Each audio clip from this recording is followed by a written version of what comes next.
And I let people know that it was an experiment in my email correspondence and Facebook posts and all of that. Let's see how this works. Let's see what happens, right? And what I discovered over the month of July was that 75% of my business was coming in on one single day.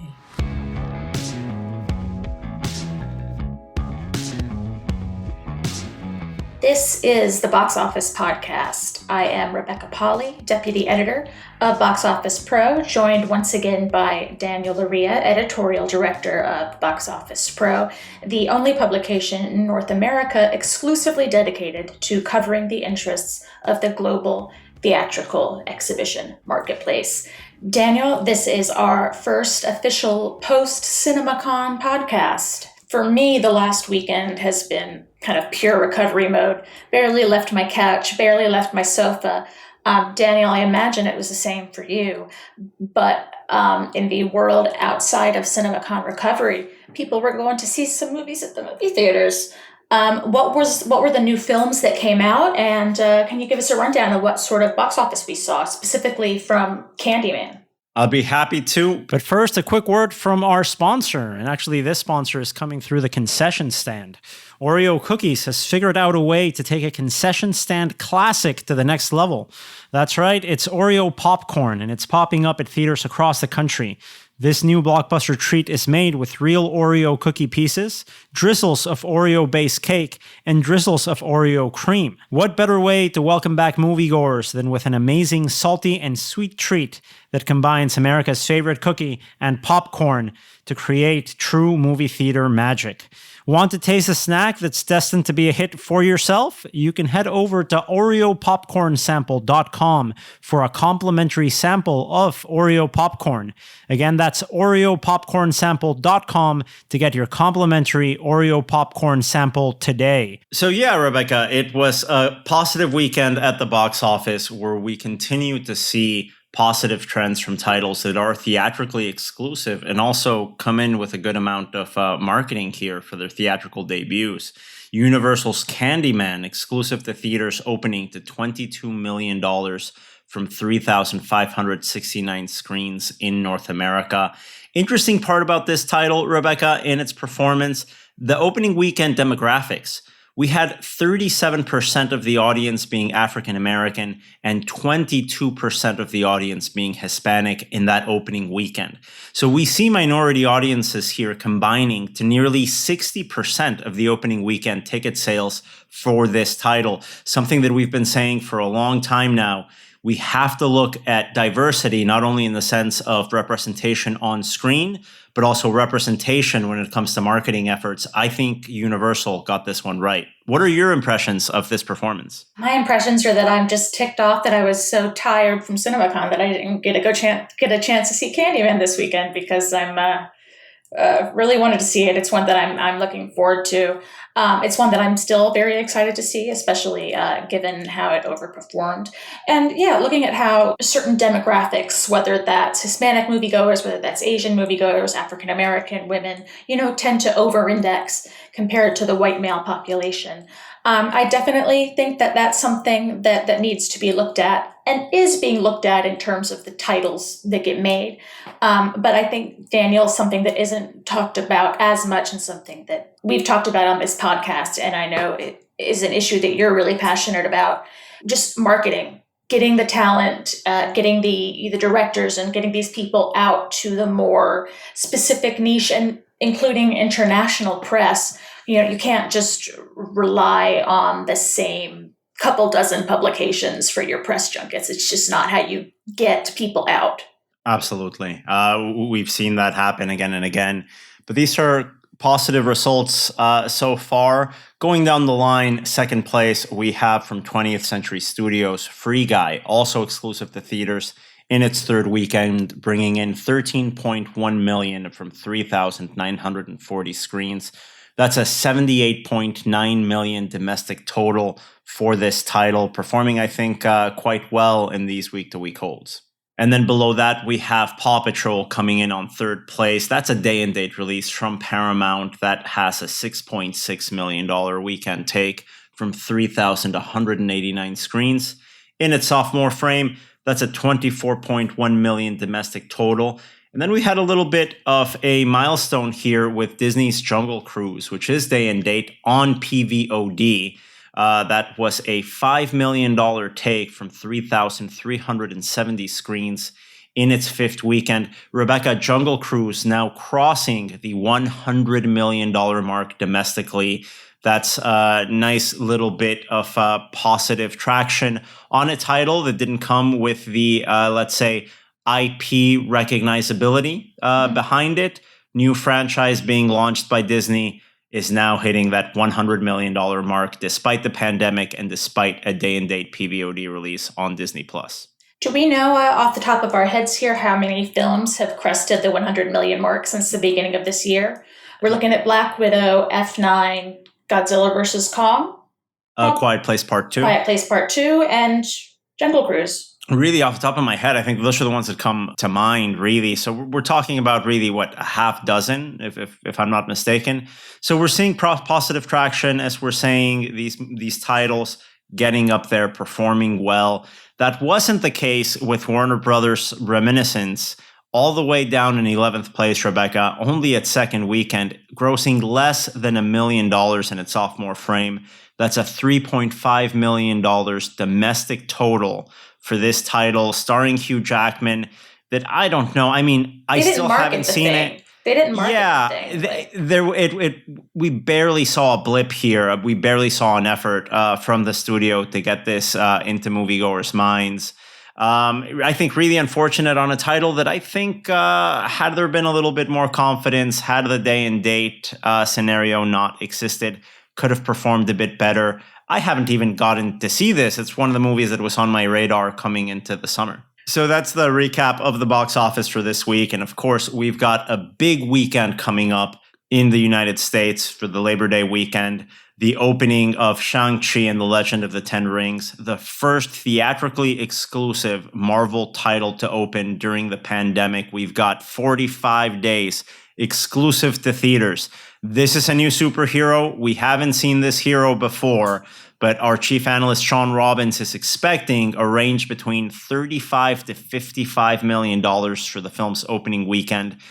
To narrow it down, we're looking at anywhere between the mid to high 40s here, and you can read all of Sean's detailed analysis on our website, boxofficepro.com, later today, heading into the weekend. Rebecca, I think this title is going to be important as we see the future of how Disney makes decisions regarding theatrical exclusivity, at least for the coming months.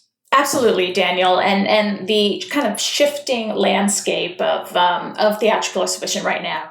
A major topic at CinemaCon. Another one is just catching up with the innovations that have taken place over the last year. Independent cinemas in particular have been incredibly innovative since the March 2020 shutdown. So for this week's feature episode, we wanted to bring our listeners what we think is a very interesting story from the Peterborough Community Theatre in Peterborough, New Hampshire, a town of around 6,700, according to the 2020 census.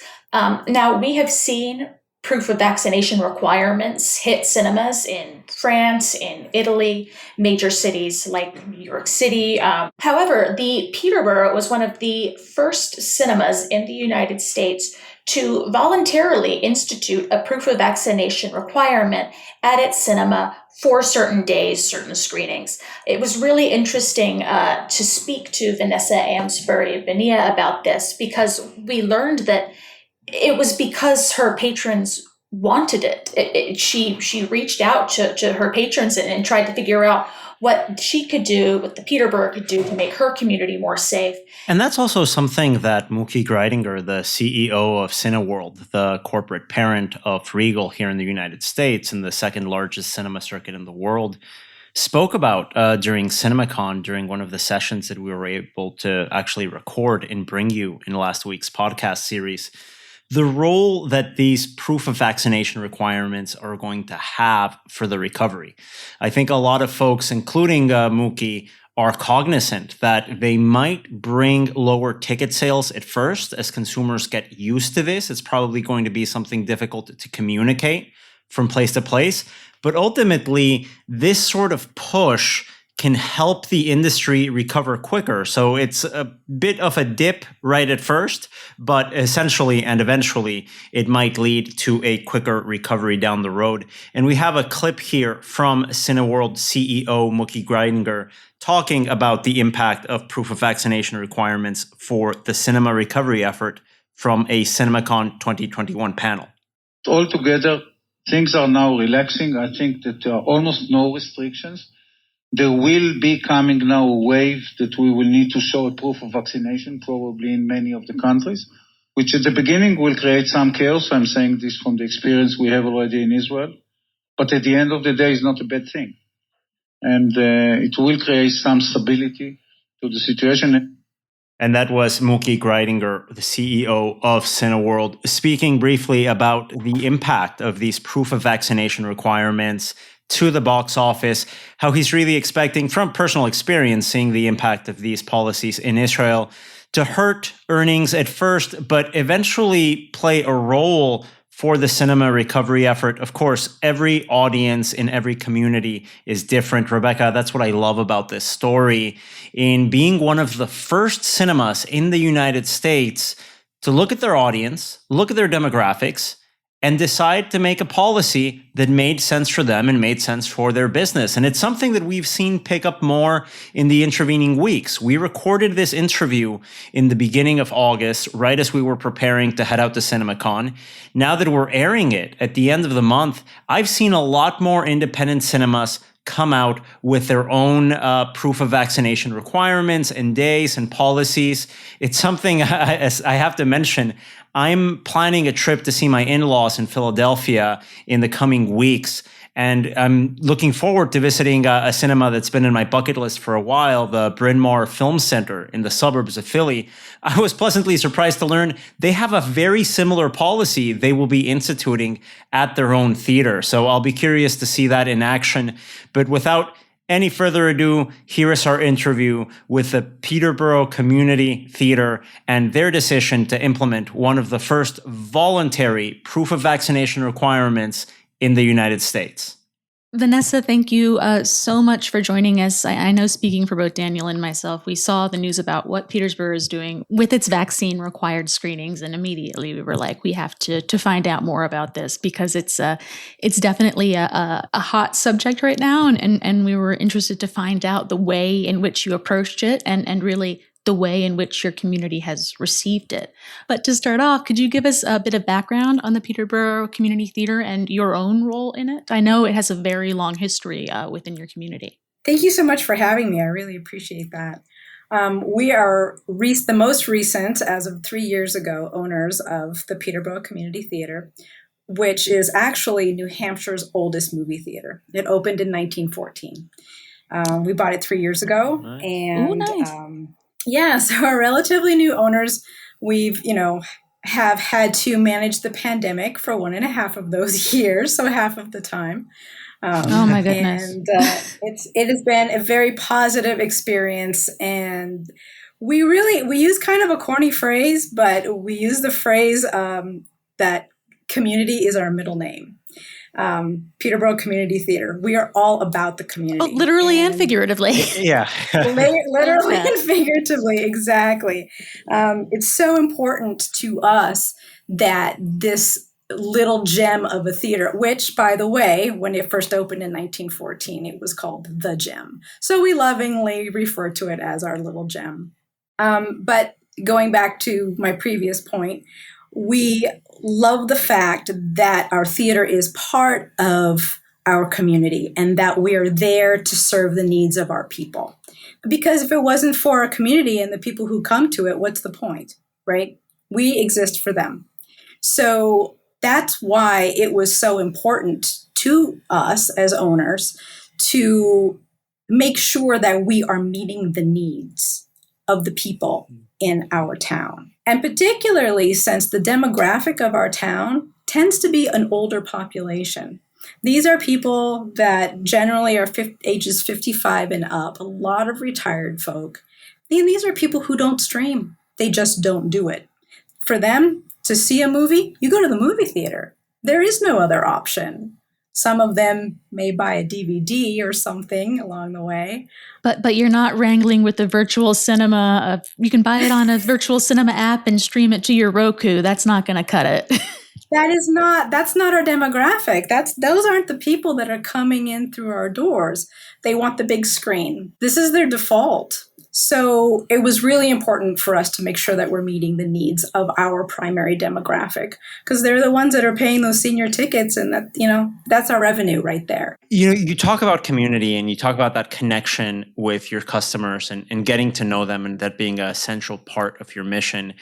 As we know, when March 2020 hit, cinemas were among the first businesses to, as a group, voluntarily suspend operations. As a group, I think the industry made a concerted effort and decision in saying, we need to know more about this before we continue operations. And then we had that break over the summer where the National Association of Theatre Owners worked with many cinemas to institute Cinema Safe.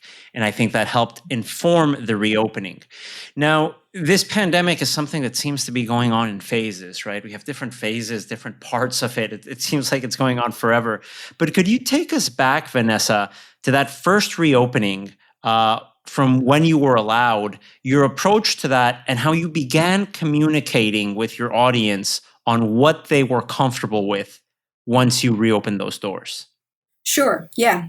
So there was just sort of a feeling in my mind that it was time to reopen, just as I was looking at the numbers here in New Hampshire and seeing that things were getting closer to a comfort level.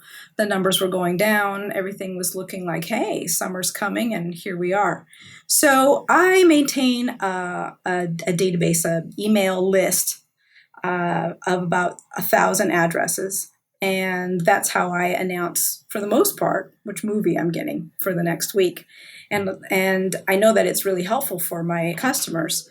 Well, I use that email list to reach out to them when I was getting ready to open. And I asked them, will you fill out a little survey? I threw together a little Google Forms survey. And out of the 1,000 plus emails that got sent out, I ended up with 230 responses. Those 230 responses were really valuable to me because it gave me an idea of where people were at, which is what we needed. We needed to know, is this a good time to open, or should we just keep doing the rentals as we've been doing for a year and a half, which is a viable business model, but it's a lot of work for a lot less money. Being that I was as tired as I was. Well, what did those responses tell you? The thing that was overwhelming in those responses was that the number one thing that people asked for was proof of vaccination-only showings over and over and over again. Wow. That's what they wanted. Even that early, so even when you were first thinking, let's go back to general admission. It was June. In that poll with your customers, so that's June 2021 when you're getting this question out. And this June, the beginning of the summer, your customers are clearly saying this is a priority for us. That's very interesting. So how did you begin to approach that concept? Because I know a lot of exhibitors around the country right now, this is a question that they're asking themselves. A, does my audience want this? And B, if they do, what's the next step after I learned that? Well, the next step for me after I got all of those responses and was able to see what people wanted was, well, can I do this? Is it legal? Are there going to be problems with this?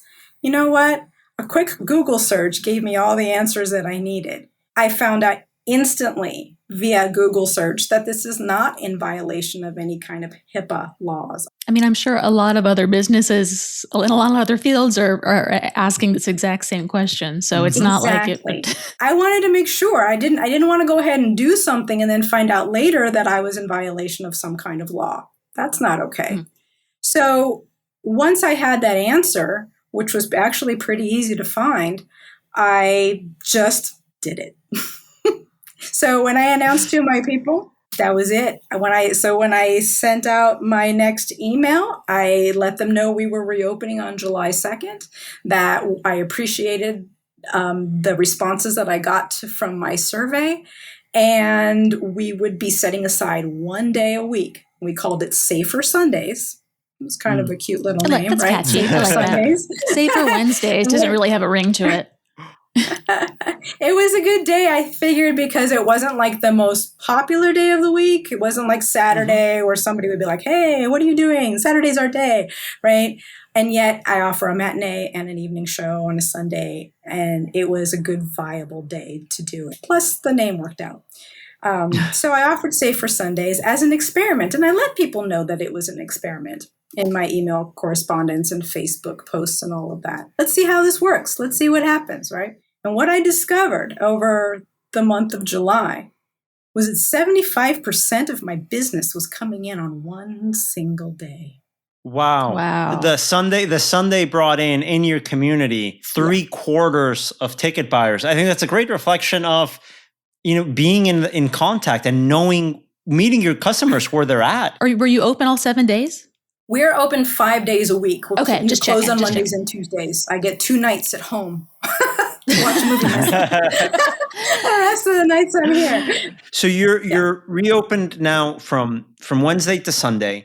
What would a usual Sunday in business bring in for you before the pandemic, Vanessa? Obviously not 75%, but what's the comparison point here? No, this isn't normal. The numbers that I'm getting right now are not normal.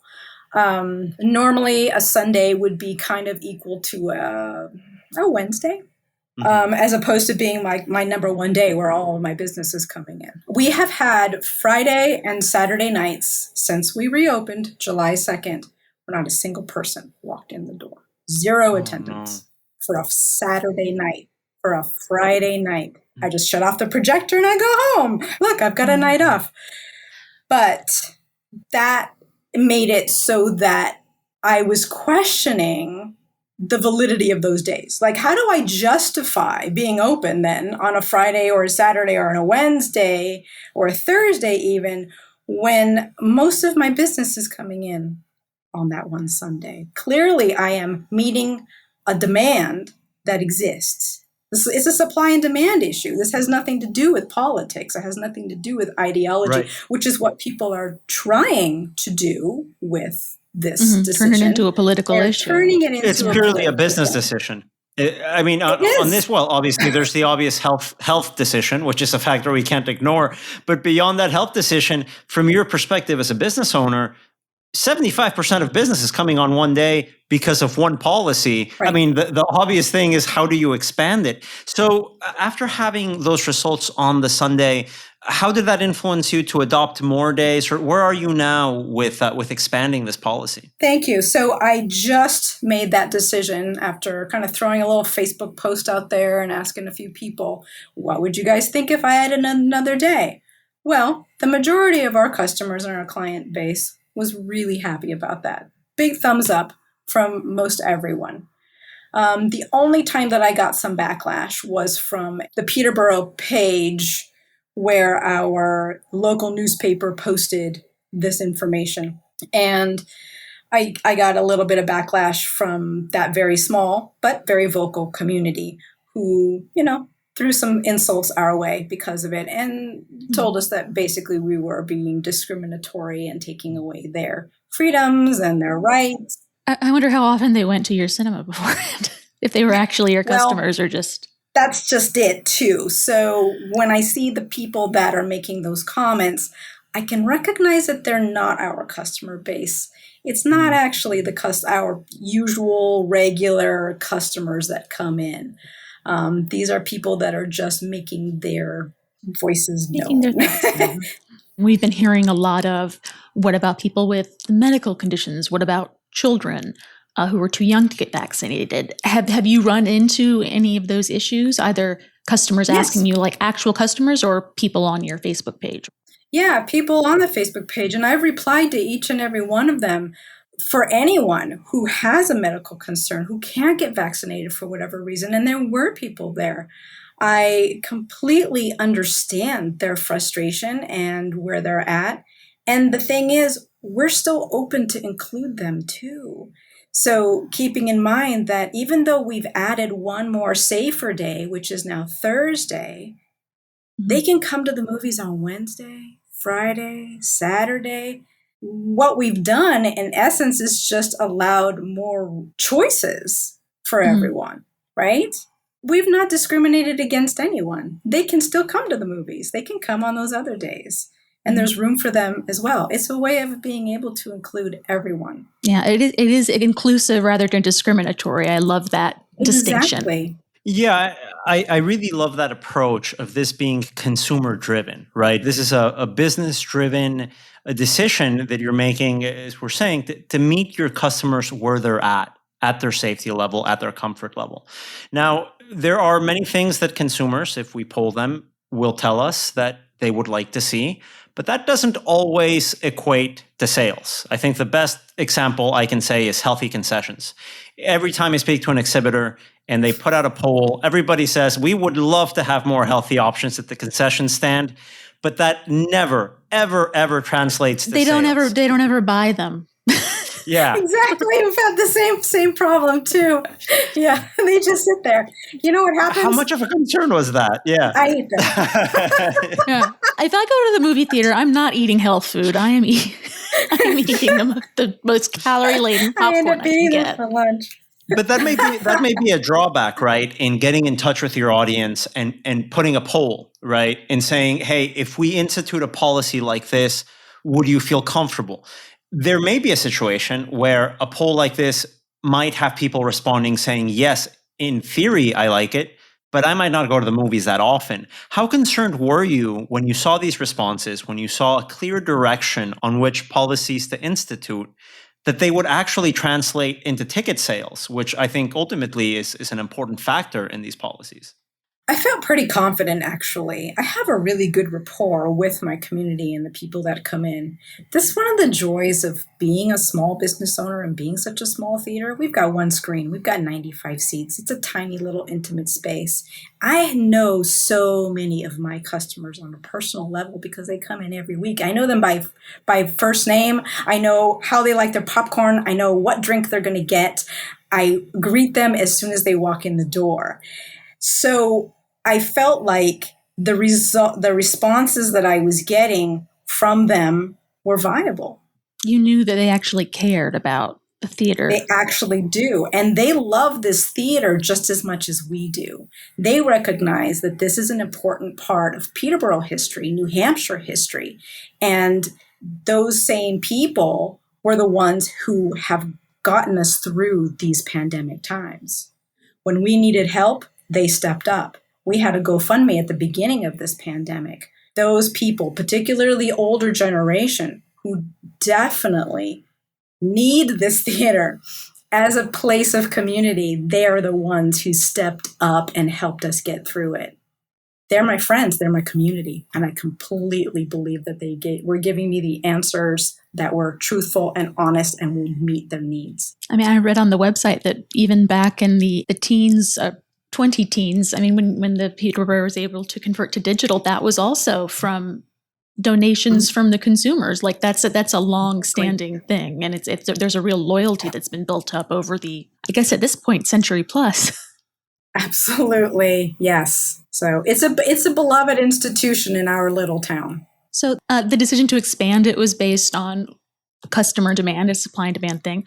Knock on wood, when we see the Delta variant subside, when we see the numbers go down, hopefully soon, what will be that process of going back to a status quo, to a normal way of doing things? Will you also at that point be in touch with your customers?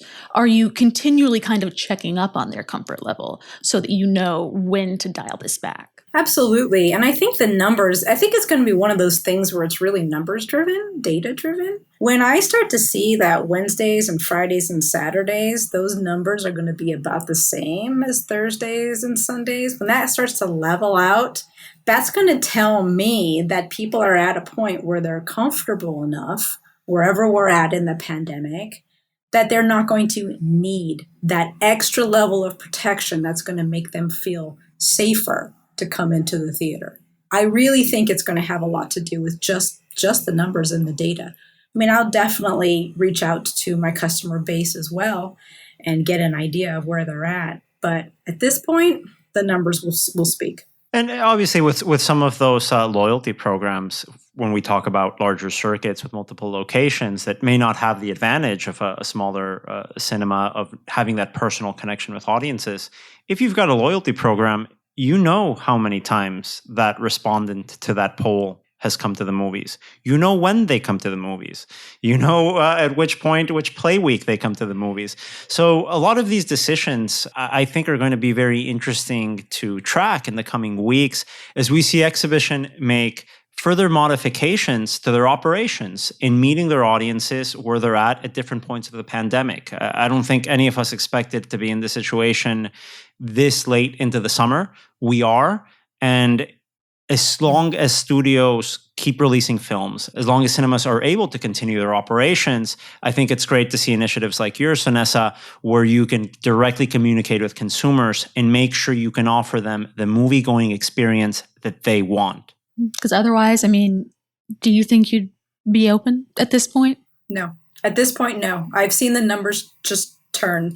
So when we first started this in July, numbers were strong. We had plenty of people walking in the door and we thought, this is great. Here we are. We're back. I mean, it wasn't 100%, but I'd say maybe 70, right? Like, this is it. We did it. We got through it. We're over. Yeah, it's done. We did it. We got through. Yeah. And then the end of July came and all of a sudden everything just crashed. Mm-hmm. And as soon as they started talking about the Delta variant, of course, our demographic in particular, these are the most vulnerable folk, they're going to be on top of that. It's going to make them feel worried.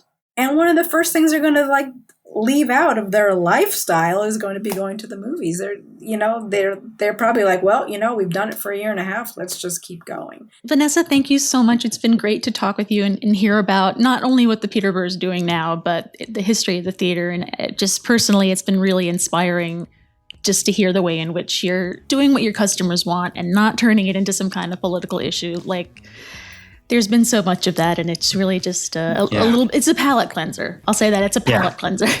Absolutely. Awesome. Thanks. Thank you so much for joining us. This has been the Box Office Podcast. Thanks so much to Vanessa Amsbury-Bonilla, co-owner of the Peterborough Community Theatre, to co-host Daniel Loria, and to all of you, our listeners. The Box Office Podcast is co-produced by the Box Office Company in collaboration with Record Edit Podcast. We look forward to you tuning in again next week. Thank you so much and have a good one.